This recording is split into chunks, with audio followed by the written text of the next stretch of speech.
Okay hello guys, welcome है आप सभी का मेरे यूट्यूब चैनल पे। और इस वीडियो में हम लोग देखने वाले हैं बायोट सावर्ट लॉ। क्या पढ़ने वाले बेटा? Magnetic field due to electric current का ये वीडियो नंबर 2 है और इसमें हम स्टडी करने वाले हैं Biot Savart law. Biot Savart's law, ठीक है, बायो सावर्ट्स लॉ, ठीक है। इन 1820 a quantitative relationship between electric field and magnetic field is given by the two scientists. Out of them, one is Jean-Baptiste Biot. Jean-Baptiste Biot. And another one is Felix Savart. Felix Savart's, ठीक है। तो ये जो scientist है दोनों, इनके नाम से बायोट सावर्ट्स इस तरीके से बनाए लॉ, क्योंकि 1820 में इन दोनों ने किसी करंट कैरिंग कंडक्टर में से जब आप करंट को पास करते हो तो जो मैग्नेटिक फील्ड बन रही है वो मैग्नेटिक फील्ड कितनी बनती है किसी एक पर्टिकुलर पॉइंट पे, इसकी क्वांटिटेटिव एनालिसिस दी थी, ठीक है। तो let's start with bio Savart law में उन्होंने क्या बताया। उन्होंने बताया कि अगर आपके पास में कोई करंट कैरिंग कंडक्टर है किसी भी शेप का, ठीक है, तो कंसिडर अ कंडक्टर, ठीक है, जिसमें से करंट पास हो रही है आई, जिसमें से करंट कितनी पास हो रही है आई अमाउंट ऑफ करंट पास हुए, लेट से ये वो कंडक्टर और इसमें से करंट कितनी पास हो रही है बेटा आई, ठीक है। अब आप सब जानते हैं किसी कंडक्टर में से जब करंट पास होगा तो उसके आजू बाजू में वो क्या प्रोड्यूस करेगा, अपना इफेक्ट, जिसको हम बोलेंगे मैग्नेटिक इफेक्ट। मतलब करंट पास करने से आजू बाजू में मैग्नेटिक फील्ड बनेगी। अब हम क्या करेंगे, उस मैग्नेटिक फील्ड में कोई एक पॉइंट, रैंडम एक पॉइंट कंसीडर करेंगे, लेट से इस पॉइंट को नाम देंगे पी पॉइंट। तो पी पॉइंट पे इस कंडक्टर के वजह से जो मैग्नेटिक फील्ड बनेगी, जो पॉइंट यहां पे आर डिस्टेंस पे है फ्रॉम द कंडक्टर, वो कितनी होगी। तो इन्होंने बोला ये हम नहीं बता सकते, लेकिन अगर हम इस कंडक्टर का एक छोटा सा टुकड़ा लेंगे, छोटा सा टुकड़ा, small element, small length element, जिसकी लेंथ हम मान लेंगे डीएल, ठीक है। डीएल को भाई साहब क्या कहेंगे हम लोग, लेंथ एलिमेंट, क्या कहेंगे, small length element of that conductor, ठीक है, क्या कहेंगे इसको, small length element. This small length element is a vector quantity. इस स्मॉल लेंथ एलिमेंट की डायरेक्शन आपको वही लेनी है जो करंट की डायरेक्शन, मतलब जिस डायरेक्शन में करंट पास हो रहा होगा वही डायरेक्शन होगी उस स्मॉल लेंथ एलिमेंट की, ठीक है, वो वेक्टर क्वांटिटी मानी जाएगी, ठीक है। डीएल क्या है, स्मॉल लेंथ एलिमेंट, ठीक है। लेकिन उसमें से अगर करंट आई जा रहा है तो this will become I into DL, तो that's why IDL become current element, ideal becomes current element. तो आपके पास आइडियल मतलब क्या है, करंट एलिमेंट, और डीएल सिर्फ मतलब क्या है, लेंथ एलिमेंट। तो इन्होंने कहा है कि इस करंट एलिमेंट की वजह से, यानी कि आइडियल की वजह से, मतलब ही डीएल इस एलिमेंट में से जब आई अमाउंट ऑफ करंट पास होगा तो पॉइंट पी पे जो मैग्नेटिक इंडक्शन बनेगा वो कितना होगा, ये हम बता सकते हैं, ठीक है। यहां पे थोड़ा सा प्रोविजन करना है कि जो करंट एलिमेंट है, ठीक है, उसका सेंटर से एक लाइन ज्वाइन की है उस पॉइंट पे जिस पॉइंट पे मैग्नेटिक इंडक्शन बताएं, और उस लाइन के और करंट एलिमेंट के बीच में ये जो एंगल होगा इसको माना गया है थीटा, ठीक है। आप उस कर्व को कहीं पे टेंजेंट ड्रॉ करके भी वो टेंजेंट के बीच में and the line which is joining the current element and the point at which the magnetic induction is to be determined, उनके बीच में का थीटा आप ले सकते हो। तो थीटा समझ में आ गया आपको क्या है, राइट। आर क्या है, करंट एलिमेंट, और पॉइंट P का distance, P point, it is the point in the magnetic field at which the magnetic induction is to be determined, okay. I be the amount of current flowing through that conductor। Clear है सभी को? Yes. तो Biot Savart law के according उन्होंने कहा है कि भाई देखिए, हम according to what is that Biot Savart law, उन्होंने कहा है कि देखिए हम यहां पे मैग्नेटिक इंडक्शन बता सकते हैं due to this small current element. तो स्मॉल करंट एलिमेंट की वजह से पॉइंट पी पे जो मैग्नेटिक इंडक्शन बनेगी वो भी स्मॉल बनेगी और उसकी मैग्नीट्यूड होगी स्मॉल, दैट इज डीबी, ठीक है। डायरेक्शन भी होगी उसके पास, क्योंकि वी ऑल नो दैट कि magnetic field, magnetic induction is a vector quantity, तो डायरेक्शन भी होगी। लेकिन अभी हम फिलहाल इसके मैग्नीट्यूड पे बात करते हैं। तो उन्होंने कहा है कि द मैग्नेटिक इंडक्शन, ठीक है, magnetic induction at point P due to current element, अब करंट एलिमेंट कौन सा है आपके पास में, I d l, due to current element I d l, the magnetic induction at point P, तो मैग्नेटिक इंडक्शन कितना है तुम्हारा, डीबी, उसकी मैग्नीट्यूड के बारे में बात करेंगे, इज डायरेक्टली प्रोपोर्शनल टू, तो उसमें 3-4 केसेस दिए है, ठीक है। पहली दी हुई है आपके पास, it is directly proportional to, it is, मैं डायरेक्टली लिख सकता हूं, सेंटेंस लिखने की जरूरत नहीं, ताकि आप लोग पूरा इस बोर्ड पे देख सको, ठीक है। तो जो मैग्नीट्यूड ऑफ मैग्नेटिक इंडक्शन है, समझ रहे हैं ना आप, छोटे करंट एलिमेंट की वजह से पॉइंट पी पे जो मैग्नीट्यूड होगी मैग्नेटिक इंडक्शन की, वो कितनी होगी, dB, छोटी होगी। तो that dB is equal to क्या होगा, that dB is directly proportional to, उन्होंने कहा है that dB is directly proportional to the amount of current flowing through that small element और amount of current flowing through that conductor. Again उन्होंने कहा है कि the magnitude of magnetic induction at that point is directly proportional to the sine of angle between the line joining the centre of the element and the point and the tangent to that element, उस element और उस line के बीच में का angle थीटा, उसके sine से प्रोपोर्शनल है हमारा क्या है बेटा, dB। उन्होंने फिर से कहा है कि that dB is directly proportional to amount of length of that current element, कितनी अमाउंट है इस लेंथ की, कितना है ये जो dl तुम ले रहे हो, ये dl कितना है, उस dl से भी प्रोपोर्शनल होगा। देन अगेन उन्होंने कहा कि ये dB जो होगा, that dB is directly proportional to 1 upon r square, और what you can say that it is inversely proportional to the square of r, इसको इनवर्स स्क्वायर लॉ भी बोलेंगे। मतलब जो डिस्टेंस है पॉइंट p का करंट एलिमेंट से, उस डिस्टेंस के स्क्वायर से इनवर्सली प्रोपोर्शनल होगी dB की मैग्नीट्यूड उस पॉइंट पे। ओके, इन सारे चीजों को जब आप कंबाइन करेंगे, combining this all, we will get that dB is directly proportional to what, क्या मिलेगा बच्चा, ये मिलेगा I dl sign theta upon what, r square, upon what, r square. अब आपको पता है हर प्रोपोर्शनली साइन को हटा के आप कुछ कांस्टेंट को लेकर आ सकते हो, तो this will become dB is equal to, कुछ कांस्टेंट यहां पे लेता हूं k, और ये होगा I dl sign theta upon what, r square. अब ये जो k है इसको हम कहेंगे प्रोपोर्शनलिटी कांस्टेंट, ये क्या है बेटा, प्रोपोर्शनलिटी कांस्टेंट। और इस कांस्टेंट की जो वैल्यू होगी, इस कांस्टेंट की जो वैल्यू होगी, that depends upon the system of unit. अब एसआई सिस्टम में इस कांस्टेंट की वैल्यू लेते हैं, in SI system, in SI system, I hope कि आपको विजिबल है, मैं थोड़ी सी जगह बना लेता हूं, नहीं तो विजिबल है। इन एसआई सिस्टम लिख लेता हूं थोड़ा सा, आप चाहे तो सुन लीजिए मेरे वर्ड्स। इन एसआई सिस्टम ये जो के है इसकी वैल्यू होगी that is mu naught upon 4 पाई, कितनी होगी, म्यू नॉट अपॉन 4 पाई। ओके, और आगे इसका यूनिट भी आप निकाल सकते हो, इसका यूनिट आपको मिलेगा दैट इज व्हाट, न्यूटन पर एम्पियर मीटर, ठीक है, न्यूटन पर एम्पियर मीटर। इस तरीके से आप इसको, सॉरी न्यूटन नहीं, वेबर पर एम्पियर मीटर आप कैलकुलेट कर सकते हो। कैसे कैलकुलेट करोगे, देखिए हमारे पास, हमको यूनिट चाहिए किसका, म्यू नॉट का। देखिए mu naught mu naught mu naught mu naught mu naught हमने लिखा नहीं, इसको एक फॉर्म में लिखेंगे हम। पहले लिखूंगा मैं यहाँ पे that dB is equals to, एक बार फोकस कीजिए इधर, k की वैल्यू पुट कर देता हूं म्यू नॉट अपॉन 4 पाई, तो this will become mu naught upon 4 pi, और ये होगा I dl sign theta upon r square. तो यार मुझे चाहिए म्यू नॉट की वैल्यू, तो इधर क्या होगा, that dB into r square upon I dl, ठीक है। तो यहां से मुझे क्या मिलेगा, dB के लिए मुझे टेस्ला भी मिल सकता है, या आप इसको क्या लिख सकते हो, वेबर पर मीटर स्क्वायर। dB को क्या लिख सकता हूं, वेबर पर मीटर स्क्वायर, ठीक है। मल्टीप्लाई में यहां पे आर स्क्वायर के लिए आएगा मीटर स्क्वायर, और ये जो लेंथ है इसका आएगा मीटर, तो मीटर स्क्वायर गेट कैंसल, ठीक है। करंट के लिए आएगा A, तो weber per ampere metre is the unit of mu naught. समझ रहे क्या, 4 पाई के लिए तो नहीं आएगा, ठीक है। इसका यूनिट आएगा किसका, म्यू नॉट का। मैंने डायरेक्ट बता दिया आपको, ठीक है। म्यू नॉट की वैल्यू कितनी आएगी, तो म्यू नॉट की वैल्यू आएगी, यहां पे देखिए, मैं थोड़ा सा रफ कर लेता हूं यार इसको, ठीक है ना। आप चाहो तो स्क्रीनशॉट ले लीजिए, स्क्रीनशॉट ले लीजिए इस चीज का, ठीक है। मैं कंक्लूड कर लेता हूं, फिर पीछे आता हूं, ठीक है, बायो सावर्ट लॉ के अंदर।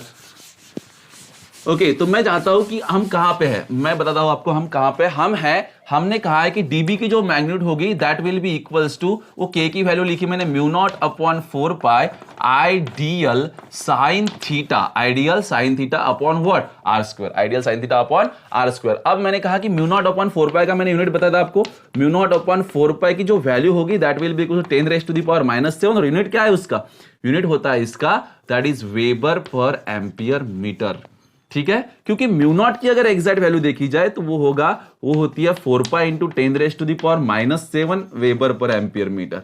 तो मैंने इस ऊपर वाले स्टेप में क्या किया, सिर्फ 4 पाई को नीचे लग दिया, म्यू नॉट अपॉन 4 पाई। आपको जब भी वैल्यू पुट करने की जरूरत पड़े कहीं पे भी, तो इसको आप 10 रेज़ टू पावर -7 से रिप्लेस कर सकते हो। क्लियर है आप सभी को, ठीक है। तो भाई साहब हमारे पास जो मैग्नीट्यूड है बायो सावर्ट लॉ के अकॉर्डिंग इस पॉइंट P पे बनने वाले मैग्नेटिक फील्ड की due to this small current element I d l, इसके वजह से बनने वाली वो हमारे पास आ चुकी है mu naught upon 4 pi I d l sine theta upon r square. इसको ही मैक्सिमम बच्चे याद रखते हैं, ठीक है। अब we all know that it is a vector quantity, तो इसके डायरेक्शन के ऊपर भी हमको फोकस करना पड़ेगा, किसके, मैग्नेटिक इंडक्शन के। अरे जो मैग्नेटिक फील्ड पॉइंट P पे बन रही है वो तो वेक्टर क्वांटिटी है ना, उसकी मैग्नीट्यूड तो पता चल गई हमको स्मॉल एलिमेंट की वजह से, लेकिन उसकी डायरेक्शन भी तो जाननी पड़ेगी। यस, तो उसकी डायरेक्शन जाननी है, डायरेक्शन के पहले उसको वेक्टर फॉर्म में रिप्रेजेंट करते हैं। तो इस इक्वेशन 1 को मैं इंप्लाई करता हूं and I am going to represent this equation in the form of vector. Okay, तो वेक्टर के फॉर्म में उसको रिप्रेजेंट करेंगे, तो vector dB is equals to, देखिए कैसे करूंगा, एक स्टेप में रहने देता हूं, mu naught upon 4 pi I d l sine theta upon r square. तो मैं यहां पे multiply and divide by r कर देता हूं, क्या कर देता हूं, multiply and divide by r. अब यहां पे क्या होगा, ये आर इंटू आर स्क्वायर हो जाएगा r cube, this will become mu naught upon 4 pi I d l into r, देखिए आइडियल इंटू क्या आएगा, आर साइन थीटा, ये आर इधर लिख दिया और नीचे क्या होगा, आर क्यूब। अब मैं इस टर्म को डीएल और आर वाले इस टर्म को लिख सकता हूं क्रॉस प्रोडक्ट, देखिए ये अब वेक्टर फॉर्म में लिखता हूं, इन वेक्टर फॉर्म ये होगा vector dB is equals to mu naught upon 4 pi, ये होगा I, और इसको लिखूंगा मैं vector dl cross vector R upon में क्या आएगा, आर क्यूब, अपॉन में क्या आएगा, आर क्यूब। देख लीजिए आप जरा से एक बार, आप आर क्यूब के लिए यूनिट वेक्टर भी यूज कर सकते हो, लेकिन ये वेक्टर फॉर्म आप यूज कर सकते हो, vector dB is equals to mu naught upon 4 pi I vector dl cross vector R upon r cube. अब ये क्या है, डीएल और वेक्टर R, ये दोनों वेक्टर है, इन दोनों का क्रॉस प्रोडक्ट अगर सॉल्व करोगे आपको डीएल आर साइन थीटा मिलेगा। वेक्टर प्रोडक्ट या क्रॉस प्रोडक्ट में आपको पता है आपके पास दो वेक्टर है, vector P and vector Q, vector P cross Q करना है तो आप कैसे करते हैं, PQ साइन थीटा उसकी मैग्नीट्यूड, राइट, तो बिल्कुल वही लिया है, तो ये हो गया आपके पास में vector form of the Biot Savart law, ठीक है। अब देखिए ये dB जो मैग्नीट्यूड आपको मिली है यहां पे, this is because of the very small length of that current element ideal के वजह से मिला है। अगर कोई आपको पूछता है कि इस पूरे कंडक्टर के वजह से कितनी होगी, तो आप क्या करेंगे, सिंपली सारे dB को ऐड कर दोगे, मतलब ही उनका सम कर लोगे, मतलब ही आप सिंपली dB के मैग्नीट्यूड जो आई है उसको इंटीग्रेट करके भी निकाल सकते हैं। अगर आप चाहो पूरे कंडक्टर के लिए निकालना तो full magnetic induction due to this whole wire at point P will be equals to integration of what, dB। आप समझे कि नहीं समझे, समझे, तो इंटीग्रेशन ऑफ dB की वैल्यू आप यहां पे पुट कर देंगे, that is mu naught upon 4 pi, और ये हो जाएगा I vector dl cross vector R upon what, r cube, ये आपका होल भी हो जाएगा। इसमें आप इस कांस्टेंट को बाहर निकाल सकते हो, बाकी को अंदर रख सकते हो, गेट इट और नॉट, यस, ओके। तो this is the Biot Savart law, magnitude of the Biot Savart law as well as vector form of the Biot Savart law. Biot Savart law tells us about the value of magnitude of magnetic induction which is produced at a point in the magnetic field due to a small current element, right? And we all know that the magnetic field is a vector quantity that must there, that's why it must be a magnitude and direction. The magnitude तो we calculate already, but direction निकालने के लिए हमारे पास क्या option है, तो for direction we have to use the right hand rule.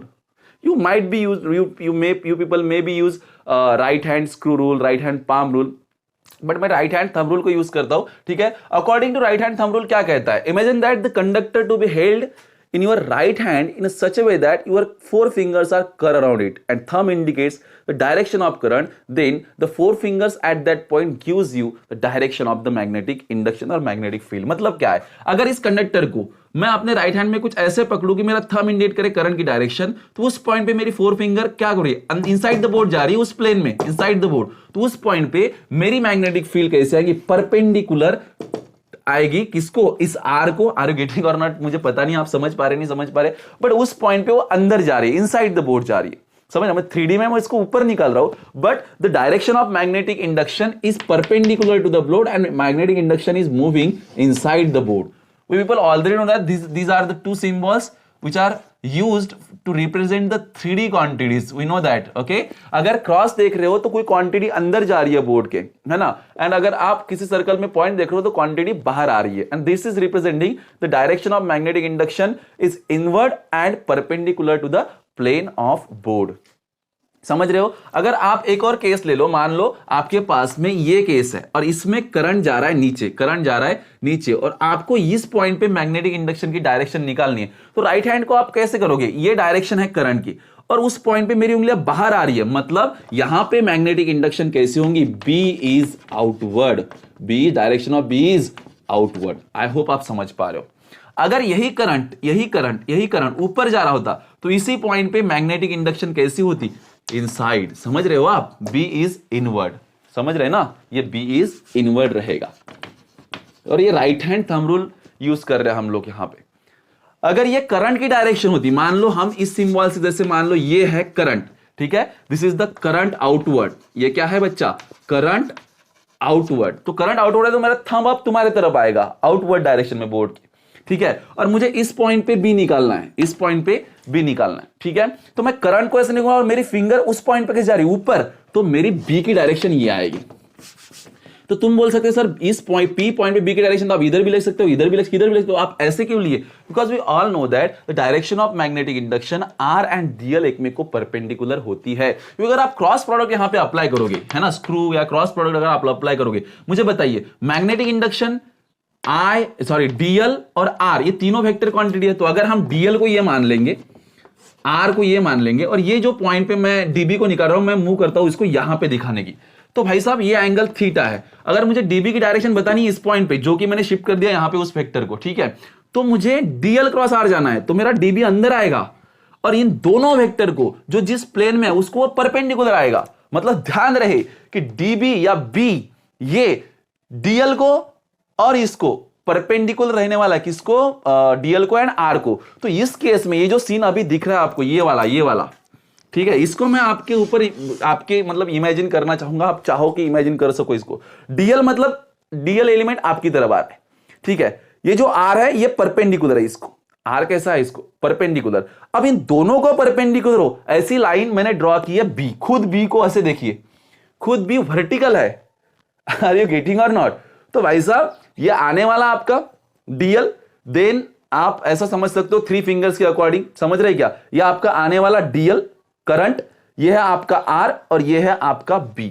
Clear है क्या आपको? तो हमेशा बी जो है ये डीएल और आर और डीएल को, क्योंकि ये तो आर होगा ना आपका, परपेंडिकुलर रहेगा। तो इसका मतलब है कि बायो-सावर्ट लॉ ने करंट पास करने के बाद जो मैग्नेटिक फील्ड बन रही है उसकी मैग्नीट्यूड किसी पॉइंट पे कितनी होती है और डायरेक्शन कितनी होती है, ये हमको बताया है। मैग्नीट्यूड होती है हमारे पास dB = μ0/4 आइडियल sin θ/r², और उसकी डायरेक्शन के लिए हम यूज करते हैं right hand thumb rule. Got it? Okay. तो बायो-सावर्ट लॉ के ऊपर कुछ एप्लीकेशंस है, हम अलग अलग शेप के, मतलब एक straight infinitely long current carrying conductor लेंगे एंड उसके वजह से किसी पॉइंट पे क्या मैग्नेटिक इंडक्शन प्रोड्यूस होगा, क्या उसकी डायरेक्शन होगी, उस पर फोकस करेंगे। देन हम एक आर्क लेंगे, है ना, एक मतलब सर्कल का छोटा सा टुकड़ा लेंगे जिसमें से करंट पास करेंगे और उसके वजह से उसके सेंटर पे कितना मैग्नेटिक इंडक्शन होगा उसको कैलकुलेट करेंगे। देन हम एक सर्कुलर लूप लेंगे और उस सर्कुलर लूप के एक्सिस पे किसी पॉइंट आर पे, किसी डिस्टेंस पे कितना मैग्नेटिक इंडक्शन होगा उसको कैलकुलेट करेंगे। And these are all the application of the Biot Savart law. तो इसके बाद वाले वीडियो में हम पढ़ने वाले हैं applications of the Biot Savart law. Thank you.